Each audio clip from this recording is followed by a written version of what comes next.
E nós vamos fazer contato com o professor da Faculdade de Educação da USP, Daniel Cara. Bom dia, Daniel. Bom dia, é um prazer mais uma vez estar aqui com a Rádio Brasil Atual. Prazer é nosso. Daniel, nós tivemos aí a Câmara dos Deputados aprovando na última quinta-feira o texto final de regulamentação do novo Fundeb, mas acabamos tendo ali algumas modificações que têm sido bastante criticadas por especialistas da área.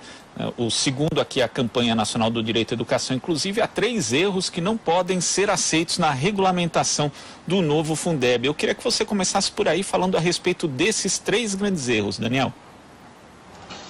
Bom, olha, o que aconteceu na Câmara dos Deputados foi uma das páginas mais tristes da história da educação pública. Só para a gente ter uma dimensão histórica do problema, o Florestan Fernandes, em 1959, lidera, junto com Anísio Teixeira, um manifesto contra a privatização da educação, exatamente tentando evitar, naquele momento, aquilo que aconteceu na quinta-feira passada na Câmara dos Deputados. A transferência de 15 bilhões de reais da educação pública para a educação privada. De que maneira isso aconteceu e quais são os erros que foram cometidos? Em primeiro lugar, um erro inconstitucional. O artigo 213 da Constituição Federal proíbe que estabelecimentos privados recebam recursos no ensino fundamental e no ensino médio, quando esses estabelecimentos privados estão em municípios que já não precisam criar novas matrículas.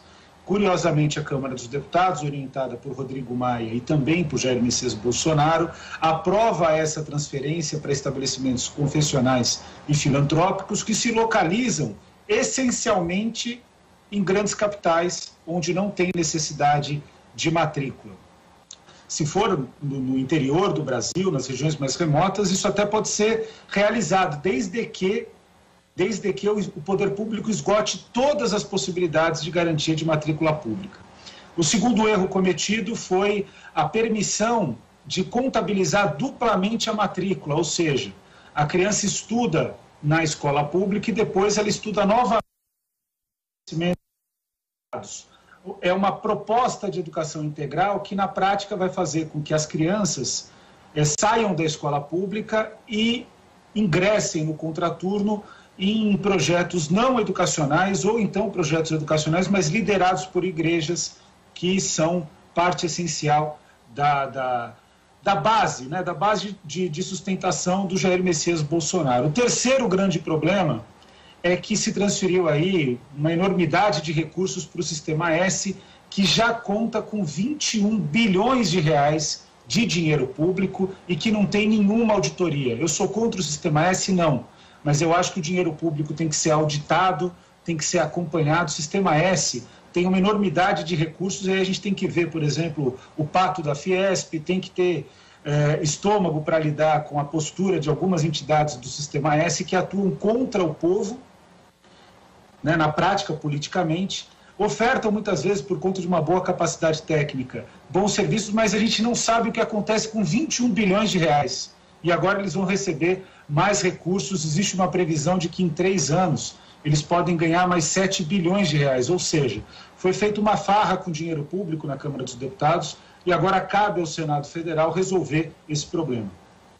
Foram modificações feitas praticamente de última hora. O que aconteceu ali na negociação da elaboração desse texto, Daniel? A Campanha Nacional pelo Direito à Educação vem acompanhando desde antes, né, desde o início do processo legislativo, a elaboração do texto do Fundeb. Então, o que houve aí nesse momento final na Câmara?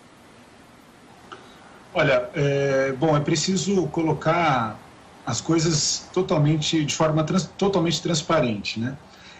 O relator da matéria, Felipe Rigoni, que é muito aliado ao Rodrigo Maia, a Fundação Lehman, Todos pela Educação, enfim, essas instituições que têm atrapalhado a educação pública e que servem a um projeto privatista de educação, ele, muito próximo dessas instituições, fez um relatório exatamente com o conteúdo do que foi aprovado na Câmara dos Deputados.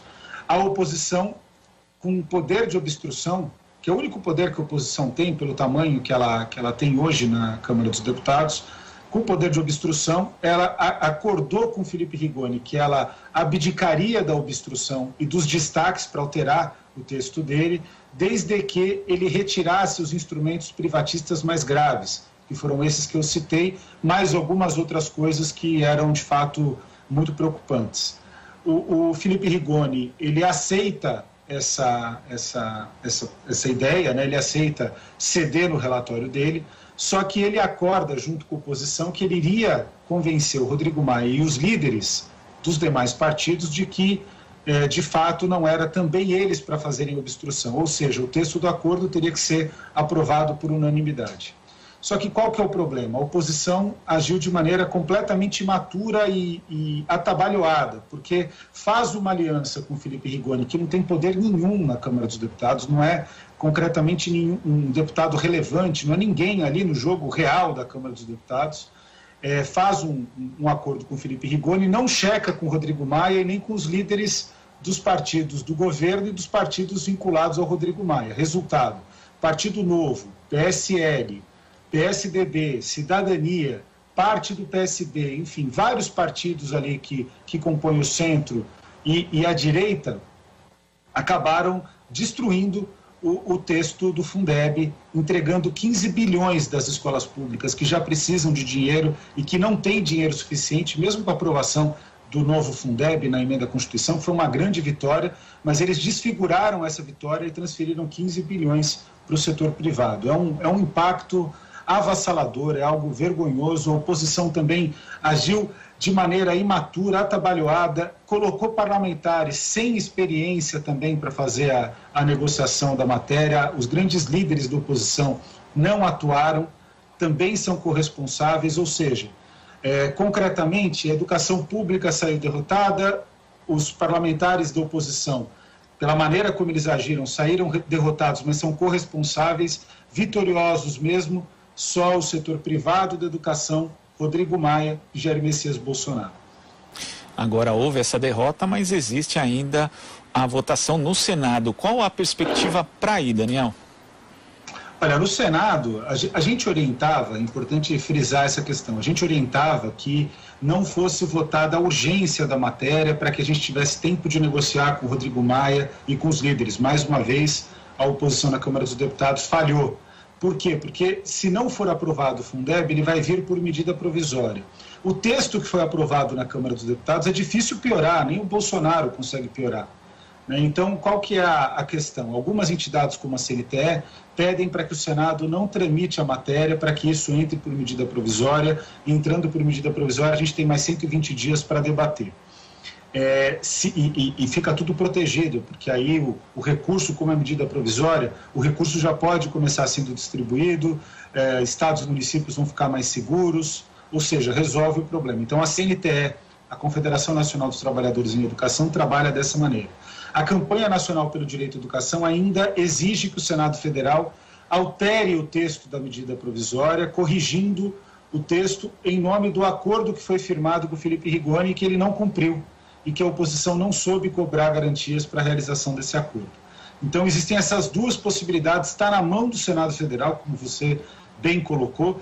Cabe ao Senado Federal agora resolver o problema, ele tem todas as condições de resolver o problema, resta saber se os senadores vão querer fazer parte ou não dessa farra com o recurso público cometida pela Câmara dos Deputados.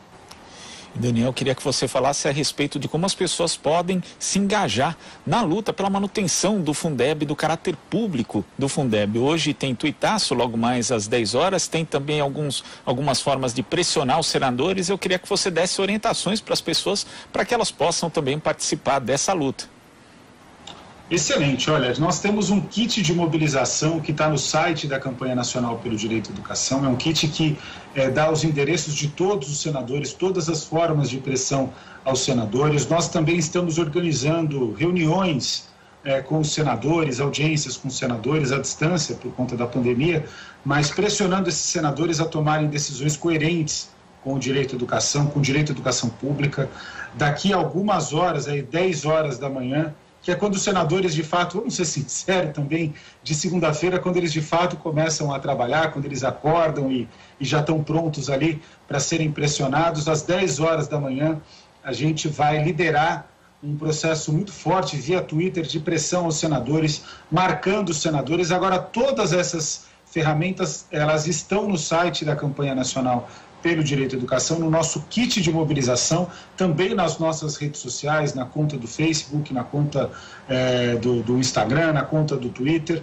Então, quem tiver interesse, procura a Campanha Nacional pelo Direito à Educação, entra no nosso site que é www.campanha.org.br, encontra o kit de mobilização e a gente precisa pressionar os senadores. Político é que nem feijão.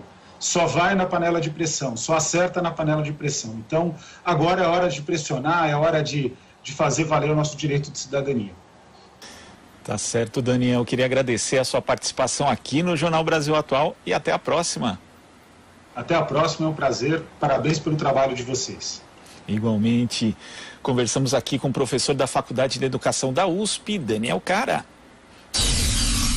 Aqui você ouve as notícias que os outros não dão. Jornal Brasil Atual.